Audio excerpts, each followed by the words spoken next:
10월 20일 코로나 바이러스 감염증 19 국내 발생 현황을 말씀드리겠습니다. 국내 발생 신규 확진자는 41명이 확인되었고 총 누적 확진자 수는 25,333명입니다. 신규로 98명이 격리 해제되어 현재 1,420명이 격리 중입니다. 위중증 환자는 71명입니다. 어제는 사망자가 3명 발생하였습니다. 명복을 빌면서 유가족분들에게 애도의 말씀을 드립니다. 코로나19의 국내 주요 발생 현황을 지역별로 오늘 12시 기준으로 말씀드리겠습니다. 먼저 서울특별시 강남 서초 지역의 지인 모임과 관련해서 지난 10월 15일 첫 확진자 발생 후 9명이 조사 과정에서 추가되어 현재까지 총 10명이 발견되었습니다. 다음으로 경기도 수원의 일가족 관련해서 7명이 추가되어서 현재까지 총 8명의 환자가 발견되었고 광주시의 SRC 재활병원과 관련해서 4명이 추가되어 총 63명의 누적 확진자가 발견되었습니다. 역시 경기도의 의정부시 마스터 플러스 병원과 관련해서 격리 중이던 7명 중에 추가 확인되어 현재까지 총 70명의 누적 확진자가 발견되었습니다. 부산 해뜨락 요양병원과 관련해서 1명이 추가되어 현재까지 총 74명의 누적 확진자가 발견되었습니다. 치료와 관련해서는 코로나19 치료제인 렘데스비르를 현재까지 63개 병원에 637명의 환자에게 공급하였습니다. 다음으로 생활방역 등과 관련된 내용입니다. 먼저 행정안전부에서 운영하고 계신 안전신문고에 신고해 주신 사례를 소개해 드리겠습니다. 주로 마스크를 착용하지 않았다든지 거리두기나 명부를 작성하지 않는 등 방역 수칙의 위반 사례들입니다. 특별히 오늘은 결혼식장에서 단체 사진 촬영 시에 마스크를 벗고 가까이 붙어서 촬영을 하고 식당에서도 마스크를 착용하지 않은 채로 식사 후에 환담이 이루어지고 예식장 내에 인원이 제한되지 않는 것 등이 신고되었습니다. 저희 중앙방역대책본부에서는 최근 코로나19가 재활병원, 요양병원, 정신병원 등 감염 취약시설을 중심으로 집단 발생이 지속되고 있기에 이곳에서의 방역 수칙의 철저한 준수를 거듭 당부드립니다. 말씀드린 시설에 종사하는 분들은 근무 중에 마스크를 항상 그리고 바르게 착용해 주시고 손 씻기와 손 소독을 자주 하며 실내 환경 청소 소독 및 적절한 환기 유지에 주의를 기울여 주시되 또한 모든 출입자는 시설 내에서 거리 두기를 실천해 주시기 바랍니다. 여기에 더해서 발열, 호흡기 증상 등 코로나19 의심 증상 발생 여부를 매일 확인하고 조금이라도 의심 증상이 나타나면 신속하게 코로나19 검사를 받으시기 바랍니다.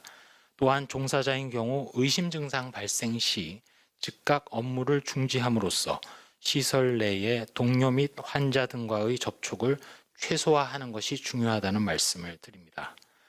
중앙방역대책본부에서는 아울러 전국적으로 거리두기 1단계 조정이 시행됨에 따라 국민 여러분들의 자율적이고 책임감 있는 방역 수칙 준수도 재차 강조드립니다.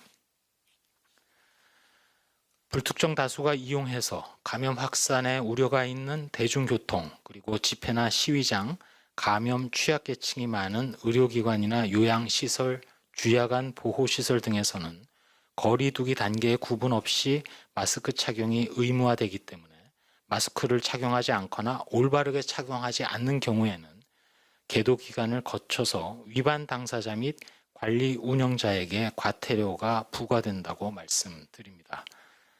아울러 현재 대규모 유행을 억제하고 거리두기 1단계로 조정할 수 있는 것은 국민들께서 자율적이고 책임감 있게 방역 수칙을 잘 지켜주시기 때문에 가능하다는 점을 다시 한번 말씀드리면서 계속해서 방역 수칙 준수를 생활화해 주실 것도 거듭 당부드립니다. 끝으로 한 말씀 올리도록 하겠습니다. 국내 코로나 발생이 아직까지는 안정세를 계속 이어가고 있는 중입니다. 이제부터 본격적으로 거리두기 1단계를 조정한 이후에 성적표가 나타나기 시작할 때이기도 합니다. 특별히 코로나19에 취약한 고위험군이 있는 요양기관, 정신병원 등 집단 발생 차단과 조기 발견이 이러한 곳에서 가장 시급한 상황으로, 또한 근본적으로는 지역사회에서 조용한 전파를 줄이는 것이 핵심적인 과제입니다. 삼밀의 환경에서 우리 모두가 거리두기, 마스크 착용, 손위생이나 방역 소독, 발열 감시 등 방역 수칙을 얼마나 충실히 이행하는지가 이제부터 또 다른 코로나19의 유행을 막느냐 아니면 차단하느냐를 결정하는 중요한 시기입니다. 현재 미주 대륙 그리고 유럽의 주요 선진 국가들, 즉 그동안 우리가 질병 관리를 하면서 모범으로 삼아왔던 많은 국가들이 코로나19 대유행의 지속을 맞이하고 있습니다. 그들 국가들과 같은 길을 가지 않으려면 우리가 과연 어떻게 대응해야 할지 고민하게 됩니다. 실무자로서 살펴본다면 우선 첫 번째로는 무엇보다도 일반 국민들께서 방역 활동에 동참하고 수칙을 지켜주시는 것이 가장 중요하다는 점을 다시금 인식하게 됩니다. 몇몇 국가들에서 거리두기에 반대하는 시위가 벌어지는 모습을 보면서 안타까움을 느꼈습니다. 두 번째로는 올바른 방역 정책의 지속성도 관건임을 인식하게 됩니다.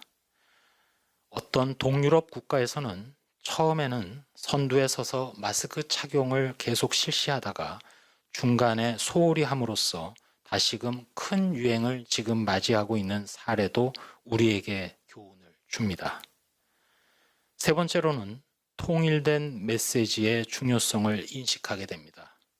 방역을 책임지고 있는 지도부에서 서로 엇갈린 메시지가 나오거나 심지어 단합된 모습이 보여지지 않으면 여지없이 코로나19가 다시 발화하는 것을 보고 있습니다. 이렇게 해외의 사례를 반면교사로 삼아서 장기전에 철저히 대비하도록 하겠습니다. 이제 국내외에서 연이어 치료제, 백신의 연구 개발 성과가 나타날 것입니다. 본격적으로 코로나19 유행 관리의 전기를 마련하는 시기로 가고 있다고 생각합니다. 이러한 때일수록 거리두기의 원칙을 유지하고 코로나19를 계속 억제해야만 고위험군의 안타까운 희생을 막고 소상공인이나 자영업자분들의 피해를 최소화할 수 있을 것입니다.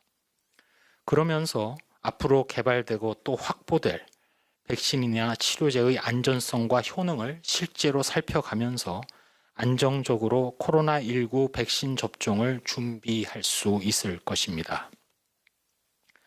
삼밀의 환경에서 매일매일 발열 여부를 확인하시고 마스크를 반드시 착용해 주시고 거리 두기를 지키면서 특별히 청장년층에 당부드리는 바는 환절기를 맞아서 호흡기 증상이 나타날 경우 단순 감기라고 넘기지 마시고 지체 없이 그리고 반드시 코로나19 검사를 빨리 받아주시기 바랍니다.